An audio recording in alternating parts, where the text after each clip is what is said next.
Tuloy-tuloy ang banat ngayon ng mga senador laban sa People's Initiative na pinaniniwalaang may kumpas ni House Speaker Martin Romualdez. Ngayong Biyernes, 2 senador ang nagpa-presscon laban dito.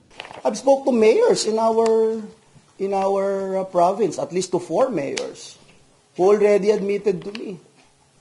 Now, these are congressmen's staff who called them, who told them na may gagawin silang signature kami, but they did not even say this is People's Initiative to the mayors. Napakaraming text, napakaraming utos, napakaraming form, lahat ng galing sa kanila.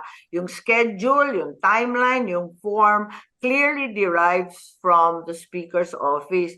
Nakakatawa kasi pati ako pinadalhan. Pero sinagot ni Romualdez ang pinsan niyang si Senator Amy at sinabihan na tutukan na lang nila ang trabaho nila bilang senador.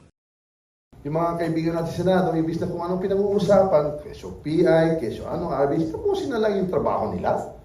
Di ba? Yung LEDAC, yung SONA, priority, tapusin na lang niya. Tutukan na lang yung trabaho nila. Parating inaano tayo porque tapos na yung trabaho natin eh. Kadugay.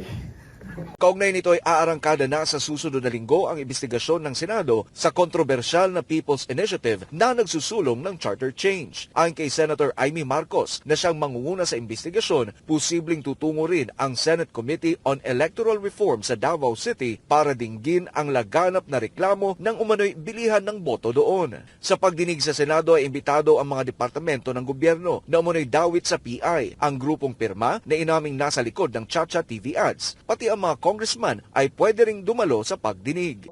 Pero ang tumbok ko talaga yung bayaran. Bakit ba nagkaganon?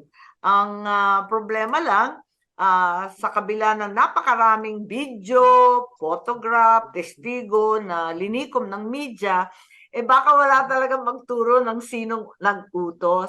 Sa kabila ng pangamba ni Senator Amy ay tiniyak naman ni Senador Joel Villanueva na handa itong tumulong sa investigasyon gamit ang kanyang mga nakalap na ebidensya.